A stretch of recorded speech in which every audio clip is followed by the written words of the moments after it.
by the term in silico? So most scientists are already aware of terms like in vitro and in vivo. By in vitro, for example, we refer to experiments that are conducted in controlled laboratory environments and without living organisms. So for example, they often employ isolated cells, tissues, or organs. For in vivo, we refer to experiments that happen within living organisms, for example, using humans or animals. And then we have the more recent term, which is in silico. And in silico refers to experiments or simulations that are run on computers. Practically, there are two broad fields for in silico methods. So we have models that can predict average behavior of populations, and it's what we call the population-specific models. And we have also models that can predict the behavior of individuals within a population, and it's what we would call the population-specific models. What is an in silico clinical trial?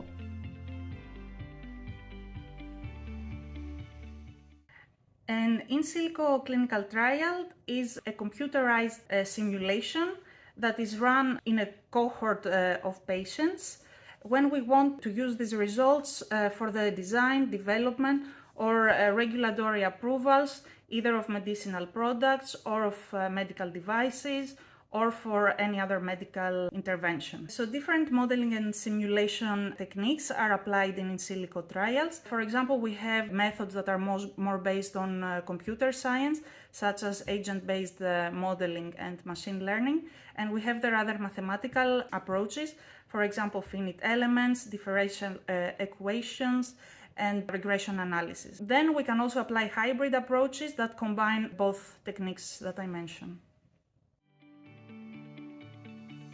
How can in silico methods advance clinical trials in the coming years?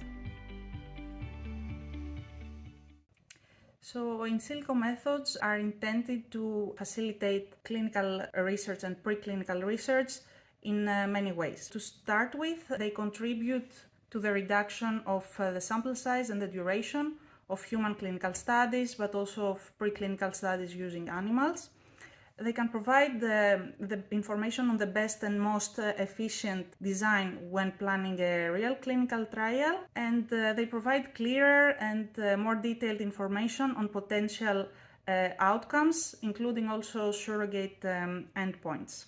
In addition, they can lead to the reduction of adverse effects due to predictions of failure patterns, and thanks to better explanatory power for detecting and interpreting adverse events. In addition, in clinical trials, we cannot always detect longer-term effects or rare effects, which is something that in silico clinical trials can help us with. Therefore, in terms of benefits for clinical trials, what we can expect is a reduction in the costs of the clinical trial, faster regulatory approval processes, faster development of processes for medicinal products, shorter time to market, and socioeconomic benefits. So if in the following years we have a greater adoption of in silico trials, these are the benefits that we can expect for.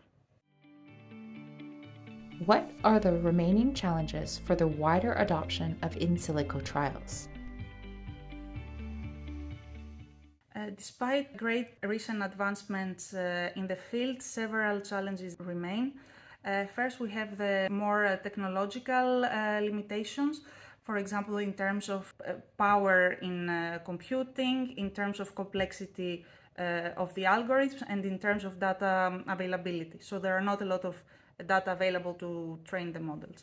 And this is a challenge that hampers the development of in silico, accurate in silico models. Second, there is a lack of clarity on proper model evaluation criteria. So to evaluate the credibility, the validity, and the predictive performance of in silico models, we need to have actually standards and protocols for their proper evaluation, which currently is lacking, and it hampers further progress in the field of in silico trials. Third, there is an unmet need for better regulatory guidance.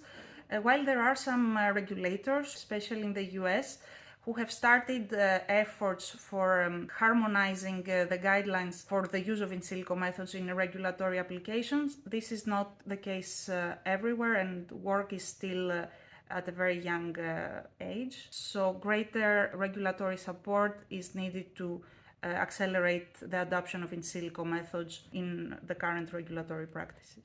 Fourth point is that better communication between all the relevant stakeholders in the field is needed, and by this we mean researchers, we mean healthcare providers, regulators, model developers and engineers. Currently there is a lot of misunderstandings that stem from contradictory definitions and the use of contradictory terminology.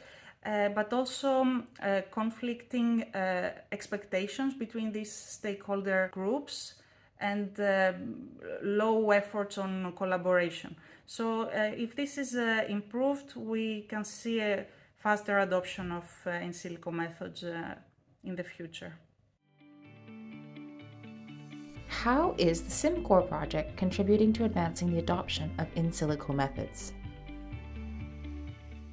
SIMCor is a 3.5-year Horizon 2020 project. It's a research and innovation action that started in January 2021 and that will be completed in June 2024. It mainly strives to build a computational platform for the development, validation, and regulatory approval of implantable cardiovascular devices. The project's objectives include providing proof of validation of virtual cohorts and computer-based simulation of cardiovascular device implantation and performance. It also focuses on developing standards and protocols for in silico testing and quantifying the benefits of such in silico testing in healthcare, industry, and the society, by also accelerate the adoption of in silico testing in regulatory processes in the field of medical devices. The last objective of SIMCor is to contribute to the European Open Science Cloud. So the project will share data, it will share virtual cohorts, simulation models, but also guidelines and protocols that have to do with in silico methods in the field of cardiovascular medical device. And specifically the role of ECRIN in SIMCor is to provide evidence that can quantify the benefits that clinical research will have with the application of in silico trials.